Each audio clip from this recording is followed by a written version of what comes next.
கந்தா போற்றி கடம்பா போற்றி கதிர்வேலா போற்றி ஆறுபடை வீடு கொண்ட முருகா போற்றி. என் அன்பு பிள்ளையே, என் நேரமும் உன்னை சுற்றி ஏதோ திகில் நிறைந்த உலகம் போல இருந்து கொண்டிருக்கிறதா? என்ன நடக்கிறது என்று அறிய முடியாமல் திகைத்து நின்று கொண்டிருக்கிறாய் அல்லவா? நமக்கு யாரேனும் எதனை செய்திருப்பார்களோ என்று மனம் வருந்தி கொண்டிருக்கிறாய் அல்லவா? என் குழந்தையே, உன் முருகன் என்று உனக்கு அதற்கான தீர்வினைத்தான் கொண்டு வந்திருக்கிறேன். உனக்கு செய்வினைகள் செய்திருப்பார்களே என்று சந்தேகம் வந்துவிட்டது. ஏனென்றால் உன்னுடைய துரோகிகளும் எதிரிகளும் அப்பேற்பட்ட எண்ணங்களை கொண்டவர்கள் என்பதனால் என் குழந்தை உனக்கு அத்தகைய பயம் வந்துவிட்டது. உனக்குள் இருக்கின்ற பயத்தினை நான் உறுதிப்படுத்த வந்திருக்கிறேன். அந்த பயம் உனக்கு தேவையா தேவையில்லாததா என்பது என் தங்கமே. அது மட்டும் அல்லாமல் இது போன்று உனக்கு செய்வினை நினைத்தவர்கள் யார் என்பதையும் அடையாளத்தை காட்ட தருவதற்காக உன் அப்பன் நான் வந்திருக்கிறேன். என் குழந்தையே, நீ எத்தனை நாட்களில் இதை பற்றி அறிய முயற்சி செய்து கொண்டிருக்கிறாய்? என்ன நடக்கிறது வாழ்க்கையில் என்பதை நீ அறிய முடியாமல் திணறிக்கொண்டு இருக்கிறாய். நமக்கு செய்வினைகள் செய்கின்ற அளவிற்கு இவர்களுக்கு மனம் வந்துவிடுமா என்று எண்ணமும் உனக்குள் தோன்றி ஆரம்பித்து விட்டது. என் குழந்தை, என் நேரமும் இதை பற்றி சிந்தித்து உன்னுடைய நிம்மதியை இணையவும் சில காலமாக தொலைத்து கொண்டு நின்று கொண்டிருக்கிறாய். என் தங்கமே, இதற்கு எல்லாம் காரணம் உனக்கும் உன் உடைய உறவுகளுக்கும் இடையே ஏற்பட்ட பிரச்சனைகள் தான். உறவினர்கள் சொந்த பந்தமாக உன்னிடம் மிகப்பெரிய பிரச்சனைகள் ஈடுபட்டு வாக்குவாதத்தில் நடந்து உன்னை நன்றாக இருக்க மாட்டாய் என்று துருதிஷ்டு விட்டார். என் குழந்தைக்கு அன்றிலிருந்து மனதில் பயம் வந்துவிட்டது. தவறு எதுவும் செய்யாமல் நம்மை பழி சொல்லுக்கு ஆளாக்கி விட்டார்களே. நியாயம் நம் பக்கம் இருந்தும் அவர்கள் பக்கம் நியாயம் இருப்பது போல நம்மை குற்றவாளியாக்கி நினைத்து கொண்டிருக்கிறார்களே என்று என் குழந்தை வேதனையில் இருந்து கொண்டிருக்கிறாய். என் தங்கமே, அவர்கள் யார் மூலமாக இந்த செய்வினைகளை செய்தார்கள், அதனால் உனக்கு என்ன பாதிப்பு ஏற்படாது என்று எல்லாம் உனக்கு நிச்சயமாக சொல்கிறேன். என் தங்கமே, நீ என் வாக்கினை முழுமையாக கேள். நிச்சயம் உன் அப்பன் உனக்கு சொல்ல வருகிறேன் என்பதை நீ புரிந்து கொள்வாய். என் குழந்தையே, செய்வினை என்பது ஒருவர் உன்னை வாழ விடாமல் ஆக்குவதற்காக செய்கின்ற விஷயம். அவர்கள் ஏதேனும் ஒரு விஷயத்தை வைத்து உன்னை அழிக்க நினைப்பார்கள். என் குழந்தையே, அப்படித்தான் உனக்கும் செய்ய வேண்டும் என்று நினைத்து கொண்டிருந்தார்கள். அதற்காக அவர்களையும் தேடி சென்றது நிதர்சனமான உண்மை. இது உண்மையாகவே நடந்த விஷயம்தான். என் குழந்தையே, நீ பயந்ததில் ஒரு நியாயம் இருக்கிறது என்பதனால் தான் உன் அப்பன் ஓடி வந்து இருக்கிறேன்.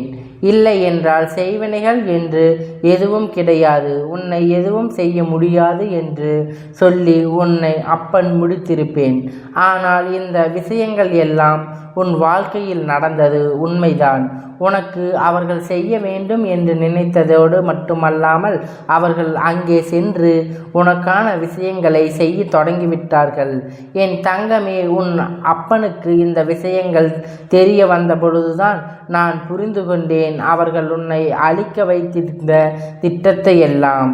அதற்கு பிறகு இந்த பிரச்சனையை எப்படி சரி செய்வது என்று என் குழந்தை எப்படி தவறு செய்திருப்பார் என்று நான் யோசிக்க ஆரம்பித்தேன். அதற்கு பிறகுதான் இந்த பிரச்சனை எப்படி நடந்தது, என் குழந்தை அப்படி என்ன தவறு செய்தாய் என்று பார்க்க நேர்ந்தபோதுதான் உன் அப்பன் நான் புரிந்து கொண்டேன்.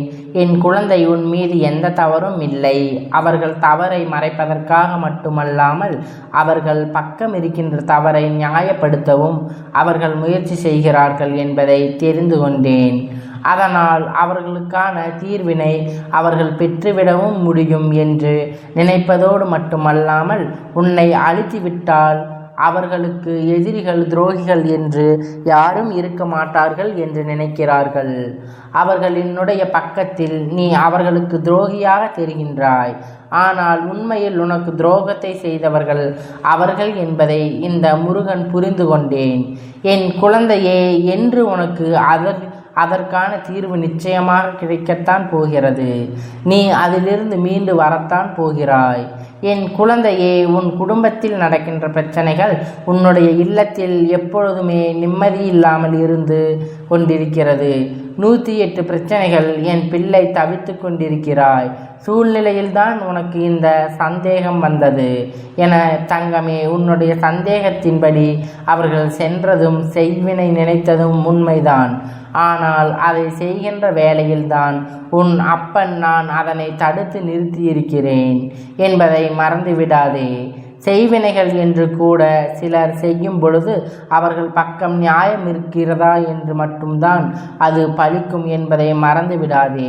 தீயவர்கள் ஒருபோதும் விஷயத்தை செய்ய நினைக்கும் பொழுது அது நிச்சயமாக அவர்களுக்கு எந்த ஒரு பலனையும் கொடுத்து விடாது. அப்படியே அவர்கள் செய்து அது உன்னை தாக்க வந்தாலும் உன் இல்லத்தில் வாசலில் இருந்து உனக்காக காவலில் நான் நின்று கொண்டிருக்கிறேன். யார் என்று நினைக்கின்றாய்?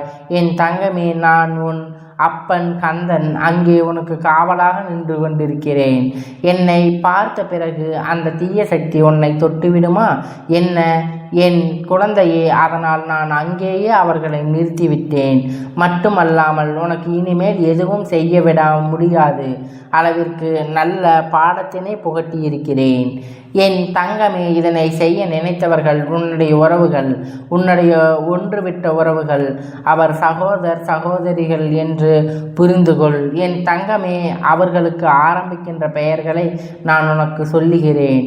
என் குழந்தை, இதில் யாராவது ஒருவரின் பெயரை அந்த சகோதரனின் பொருந்தினால் நான் சொன்ன விஷயம் உண்மை என்று நீ புரிந்து கொள்ளலாம்.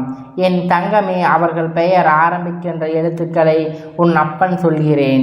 என் தங்கமே, அதில் நிச்சயமாக ஒருவர் உனக்கு நீயே அறிந்து கொள்கின்ற வகையில் அவர்கள் பெயர்கள் இருக்கும் என்பதை மறந்துவிடாதே. என் தங்கமே, அவர்களின் பெயர்களினுடைய முதல் எழுத்து என் தங்கமே, இதில் நான் உன் பெயரை சுட்டி காட்டப் போகிறேன். அவர்கள் நிச்சயமாக நீ அவர்களை புரிந்து கொண்டு அவர்களுடைய எண்ணங்களை அளிக்கப் போகிறாய்.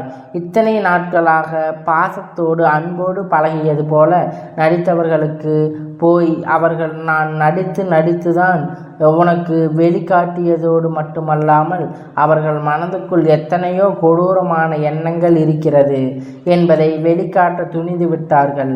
என் தங்கமே, இனிமேல் அவர்கள் ஒரு கை பார்த்து விடலாம் என்று உன் அப்பன் நான் முடிவெடுத்து இருக்கிறேன். என் தங்கமே, உன் வாழ்க்கையில் நடக்க இருக்கின்ற எல்லா விஷயங்களும் நான் பொறுப்பு எடுத்துக்கொள்கிறேன். எந்த தீய வினைகளும் உன்னை ஒருபோதும் தொடவே நெருங்கவே முடியாது. உனக்கு பாதுகாவலனாக நான் இருக்கிறேன் என்பதை மறந்துவிடாதே. நான் உனக்கு தந்தை. உன் இல்லத்தில் வாசலில் எப்போதும் இந்த கோலத்தில் நான் நின்று கொண்டே இருக்கிறேன் என்பதை நீ நினைவில் வைத்துக்கொள். நான் இந்த கோலத்தில் நிற்கும் பொழுது எந்த ஒரு தீய சக்தியும் உன்னை நெருங்க முடியாது. நான் உன்னுடைய எதிரிகளை, துரோகிகளையும் உனக்கு செய்கின்ற எல்லா விதைகளையும் சுழற்றி அடித்து விடுவேன் என்பதை நினைவில் வைத்துக்கொள். நான் உன்மேல் அன்பினை திகழ்த்துகின்ற என் குழந்தையே, இது போன்ற செய்வினைகள் செய்பவர்களை கண்டெல்லாம் பயம் கொள்ளாதே. அவர்கள் செய்வினைகள் செய்கிறார் என்று நினைத்து விட்டாய் அல்லவா? அப்படியானால் இனிமேல் நீ என்ன புரிந்து கொள்ள வேண்டும்? எத்தனை சூழ்நிலை வந்தாலும், எத்தனை ஒரு நிலைமை உனக்கு வந்தாலும் ஒருபோதும் மீண்டும் உன் வாழ்க்கையில் இவர்களுக்கு எந்த ஒரு இடமும் கிடைக்காது என்பதை, இந்த அளவிற்கு ஒருவரை கிடைக்கின்ற அளவிற்கு உச்சத்திற்கு சென்று விட்டாய். பிறகு இனிமேல் அவர்களுக்கு உன்னுடைய குடும்பத்தில், உன்னுடைய வாழ்க்கையில், உன்னுடைய அன்பிலே எந்த ஒரு பங்கையும் கொடுக்கக்கூடாது என்பதை நினைவில் வைத்துக்கொள். பணம் என்பது வரும் போகும் என்று புரியாமல் அறியாமல் தவறுகளை மனிதர்கள் எளிதாக செய்து விடுகிறார்கள். சொத்து என்பது இன்று இருக்கும், நாளை இல்லாமல் போகும். ஆனால் அவர்களுக்கு அது புரியவில்லை. நாம் இன்று இருவர்களை நாளை காண்பதில்லை. மனிதர்களை ஒரு நாளும் பார்த்துவிட்டு மறுநாள் பார்க்க முடியாத சூழ்நிலை. ஆனால் சொத்து, பணம் என்று நிலையில்லாத விஷயங்களுக்கு, நியாயமில்லாத விஷயங்களுக்கு சண்டையிட்டு தேவையில்லாத மற்றவர்கள் உயிரை கூட பறித்து நினைக்கின்றார்கள். என் குழந்தையை எந்த ஒரு உயிரையும் பறிப்பதற்கு யாருக்கும் இங்கு அதிகாரம் கிடையாது என்பதை உணர மறத்து விட்டார்கள். அவர்கள் செய்ய நினைத்த அந்த விஷயம்தான் உன் அப்பன் இந்த அளவிற்கு கோபப்படுத்தி விட்டார்கள். என் குழந்தை நிச்சயமாக இதிலிருந்து மீண்டு வந்து விடுவாய். யாரும் உன்னை எதுவும் செய்ய முடியாது, செய்து விடவும் இயலாது.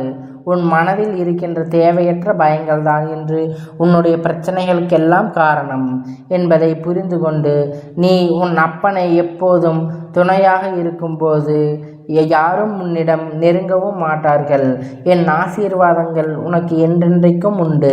நீ யாரையும் பார்த்து பயப்பட வேண்டாம். நீ முழுமையாக என்னை நம்பு.